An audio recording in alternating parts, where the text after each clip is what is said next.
Hello friends, कैसे हैं आप सबका स्वागत है हमारे चैनल पढ़ाई.com में। फ्रेंड्स, आज का हमारा टॉपिक है भारतीय शिक्षा के इतिहास के पार्ट 2 के बारे में। पिछली वीडियो में हमने पार्ट 1 बनाया है भारतीय शिक्षा के इतिहास के, मुस्लिम, वैदिक और साथ ही साथ बौद्धिक धर्म की जो शिक्षा होती है उसके बारे में हमने डिस्कस किया।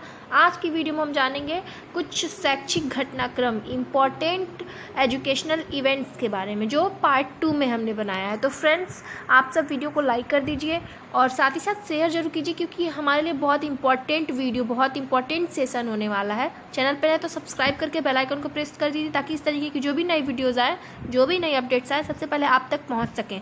हम चलते हैं अपने टॉपिक की ओर और आप सब प्लीज़ शेयर कीजिए, क्योंकि ये हमारे लिए बहुत बहुत बहुत इंपॉर्टेंट है, C TET, UP TET, super TET, all TETs के लिए।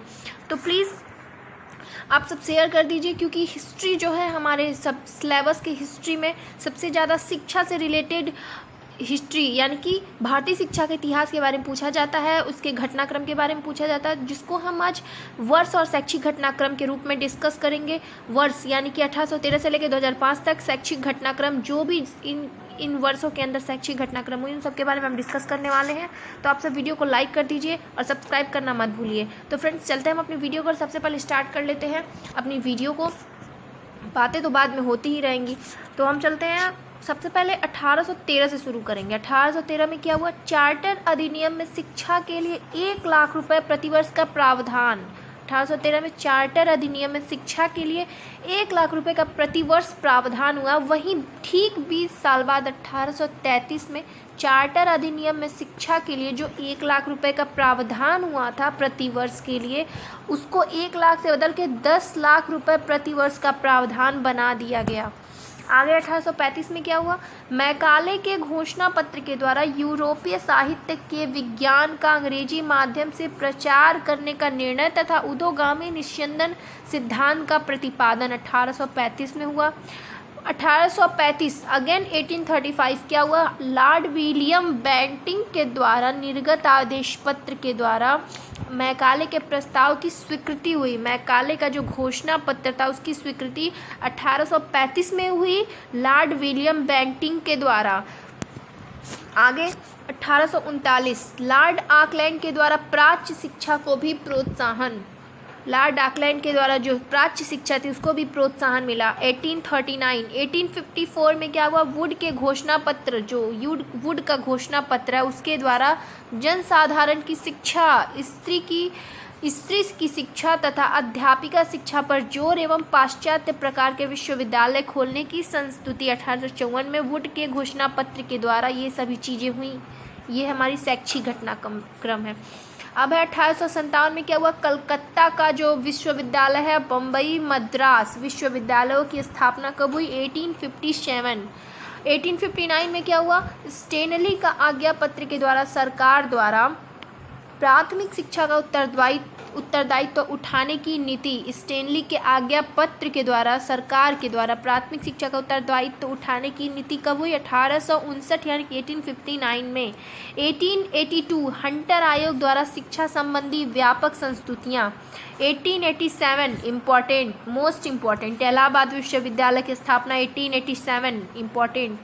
1902 भारतीय विश्वविद्यालय आयोग द्वारा विश्वविद्यालयों का पुनर्गठन करने व इनमें शिक्षण कार्य करने की संस्तुति। 1902, बार मैं 18 बोल रही हूँ। 1902 में भारतीय विश्वविद्यालय आयोग द्वारा विश्वविद्यालयों का पुनर्गठन करने व इनमें शिक्षण कार्य करने की संस्तुति।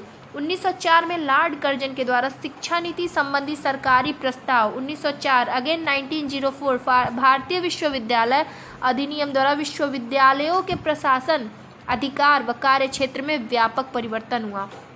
1905 में कांग्रेस द्वारा कलकत्ता अधिवेशन में राष्ट्रीय शिक्षा की मांग 1905 में हुई कांग्रेस द्वारा। 1911 में गोपाल कृष्ण गोखले द्वारा केंद्रीय धारा सभा में प्रारंभिक शिक्षा को अनिवार्य बनाने का प्रस्ताव, जो प्रारंभिक या बेसिक शिक्षा है उसे अनिवार्य बनाने का प्रस्ताव 1911 में गोपाल कृष्ण गोखले द्वारा केंद्रीय धारा सभा में हुई। 1913 में शिक्षा नीति संबंधी सरकारी प्रस्ताव में निरक्षरता दूर करने तथा प्राथमिक शिक्षा पर अधिक जनकोष खर्च करने पर जोर। 1913 में शिक्षा नीति संबंधी सरकारी प्रस्ताव में निरक्षरता, यानी कि जो पढ़े लिखे नहीं हैं उनको दूर करने और तथा प्राथमिक शिक्षा पर अधिक जनकोष खर्च करने पर जोर दिया गया। 1917 में कलकत्ता विश्वविद्यालय आयोग सैडलर कमीशन द्वारा नए विश्वविद्यालय खोलने, कलकत्ता विश्वविद्यालय को शिक्षण विश्वविद्यालय बनाने तथा इंटर कक्षाओं को विश्वविद्यालय से प्रतिवेदन करने की सिफारिश। अच्छा, अभी हमने पढ़ा कलकत्ता विश्वविद्यालय कब स्थापना हुई? 1857। अगर मैं याद दिला रही हूँ, फिर से याद दिला रही हूँ, कलकत्ता विश्वविद्यालय 1857। इसके अलावा मुंबई और मदरसा की स्थापना कब हुई? कलकत्ता के विश्वविद्यालय के साथ ही 1857 में हुई। इसके अलावा 1924 में हर्टोग कमेटी द्वारा प्राथमिक शिक्षा में अप्रत्यय व अवरोधन की ओर ध्यानाकर्षण एवं सभी स्तरों पर शिक्षा की गुणात्मक उन्नति करने पर जोर। 1924 में हर्टोग समिति द्वारा। 1937 एबट वुड रिपोर्ट में उच्चतर माध्यमिक स्तर पर तकनीकी व व्यावसायिक शिक्षा को व्यवस्था करने तथा सामान्य शिक्षा का उन्नयन करने का संस्तुति 1937 में हुआ। अगेन 1937 वर्धा में महात्मा गांधी की अध्यक्षता में आयोजित अखिल भारतीय राष्ट्रीय शिक्षा सम्मेलन में बेसिक शिक्षा योजना की प्रस्तुति। बेसिक शिक्षा की योजना की प्रस्तुति कहाँ और किसके द्वारा हुई? वर्धा में महात्मा गांधी की अध्यक्षता में आयोजित अखिल भारतीय राष्ट्रीय शिक्षा सम्मेलन में बेसिक शिक्षा योजना की प्रस्तुति हुई 1937 ईस्वी में। 1938 में क्या हुआ? बेसिक शिक्षा योजना पर खैर कमेटी का प्रतिवेदन 1938 में। 1940 में बेसिक शिक्षा के संबंध में द्वितीय खैर समिति का प्रतिवेदन, फर्स्ट खैर समिति या खैर कमेटी, फर्स्ट खैर कमेटी 1938 एंड सेकेंड खैर कमेटी 1940। 1944 में सार्जेंट प्लान के द्वारा भारत में शैक्षिक विकास की विस्तृत रूपरेखा। 1950 में भारतीय संविधान में अनेक शैक्षिक प्रावधान, जो भारतीय संविधान में शैक्षिक प्रावधान है अनेकों तरीके भिन्न भिन्न प्रकार के, उसकी वो 1950 में हुई। 1949 में विश्वविद्यालय शिक्षा आयोग राधाकृष्णन कमीशन 1948 to 1949 के प्रतिवेदन में उच्च शिक्षा में सुधार हेतु संस्तुतियाँ। और 1953 में माध्यमिक शिक्षा आयोग, अभी क्या था आगे? विश्वविद्यालय शिक्षा आयोग था और अब माध्यमिक शिक्षा आयोग राधाकृष्णन कमीशन 1948 to 1949 के प्रतिवेदन में उच्च शिक्षा में सुधार हेतु संस्तुतियाँ।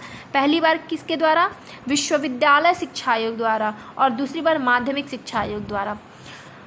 1959 दुर्गाबाई देशमुख समिति 1957 to 1959 के द्वारा स्त्री शिक्षा के प्रोत्साहन हेतु संस्तुतियाँ। दुर्गाबाई देशमुख समिति जो 1957 से 1959 में के बीच थी, तो 1959 में इनके द्वारा, इस समिति के द्वारा स्त्री शिक्षा को प्रोत्साहन मिला। 1959 श्री प्रकाश समिति द्वारा धार्मिक व नैतिक शिक्षा के संबंध में संस्तुतियाँ।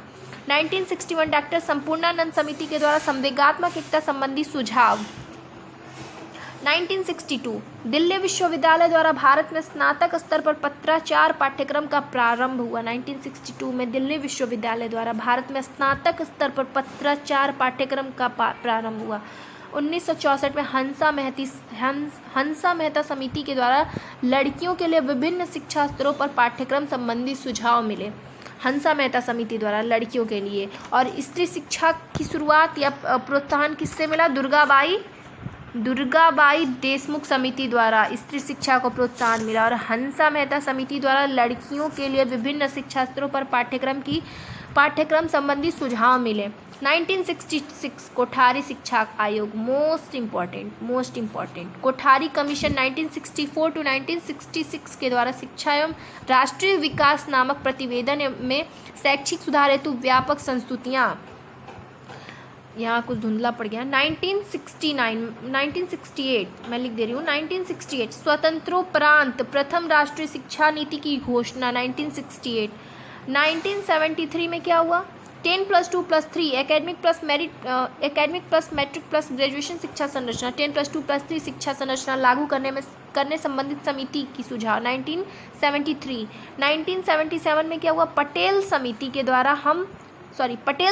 द्वारा 10 वर्षीय स्कूली शिक्षा के पाठ्यक्रम का पुनर्निरीक्षण हुआ। पटेल समिति द्वारा 1978 में। 1978 आदि संशया कमेटी 1977 to 1978 के द्वारा +2 स्तर के पाठ्यक्रम का पुनर्निरीक्षण तथा +2 पर व्यावसायीकरण करने की संस्तुति। 1982 आंध्र प्रदेश में भारत के प्रथम मुक्त विश्वविद्यालय की स्थापना, यानी कि first open university in India, Andhra Pradesh 1982 Andhra Pradesh में भारत के प्रथम मुक्त विश्वविद्यालय की स्थापना, यानी कि first open university in India कहाँ, आंध्र प्रदेश में। 1985 नई दिल्ली में इंदिरा गांधी राष्ट्रीय मुक्त विश्वविद्यालय की स्थापना, जिसे हम शॉर्ट फॉर्म जिसको कहते हैं IGNOU, इसको इंग्लिश में बोलेंगे Indira Gandhi national open university, IGNOU, यानी कि इंदिरा गांधी राष्ट्रीय मुक्त विश्वविद्यालय की स्थापना 1985 में हुई। 1985 नई शिक्षा नीति के संबंध में विचार विमर्श को प्रोत्साहित करने हेतु शिक्षा की चुनौती नीति संबंधी परिप्रेक्ष्य नामक दस्तावेज 1985 में। 1986 में नई राष्ट्रीय शिक्षा नीति एवं कार्यान्वयन कार्यक्रम की घोषणा हुई। नई राष्ट्रीय शिक्षा नीति की घोषणा या कार्यान्वयन कार्यक्रम की घोषणा 1986 में हुई।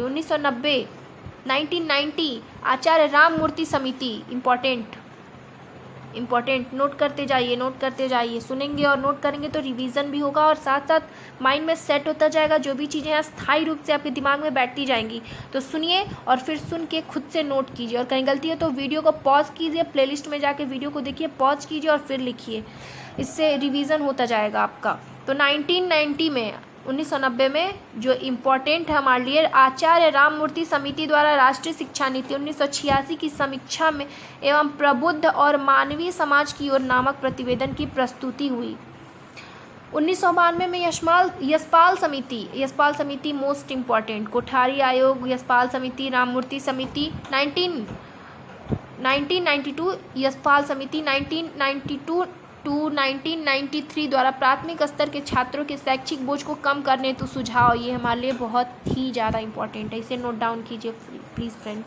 1993 राष्ट्रीय शिक्षा नीति 1986 में कतिपय संशोधन एवं कार्यान्वयन कार्यक्रम 1992 की घोषणा। 1993 में राष्ट्रीय शिक्षा नीति, 1986 में कतिपय संशोधन एवं कार्यान्वयन कार्यक्रम 1992 की घोषणा।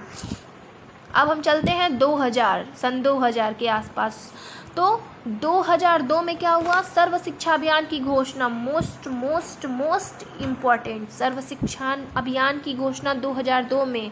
और साथ ही साथ 2005, ये भी मोस्ट जितना आप कह लें मोस्ट इम्पॉर्टेंट, NCERT ने विद्यालयी शिक्षा के लिए राष्ट्रीय पाठ्यचर्या की रूपरेखा प्रस्तुत की 2005 में। 2002 में सर्व शिक्षा अभियान की घोषणा हुई, सर्व शिक्षा अभियान की, और 2005 में NCERT ने विद्यालय शिक्षा के लिए राष्ट्रीय पाठ्यचर्या की रूपरेखा प्रस्तुत की। अब हम जानेंगे फुल फॉर्म्स, जिसे हम नॉर्मली शॉर्ट फॉर्म में यूज़ करते जाते हैं, और कई बार ऐसा होता है कि कोई पूछ देता है और हमें पता नहीं होता है, तो ये हमारे लिए इंपॉर्टेंट है, आप इसे भी नोट डाउन कीजिए क्योंकि बहुत ही ज़्यादा इंपॉर्टेंट है। एग्जाम हम देते हैं सीटेट का, बट कितनों को पता ही नहीं है कि सीटेट का फुल फॉर्म क्या होता है।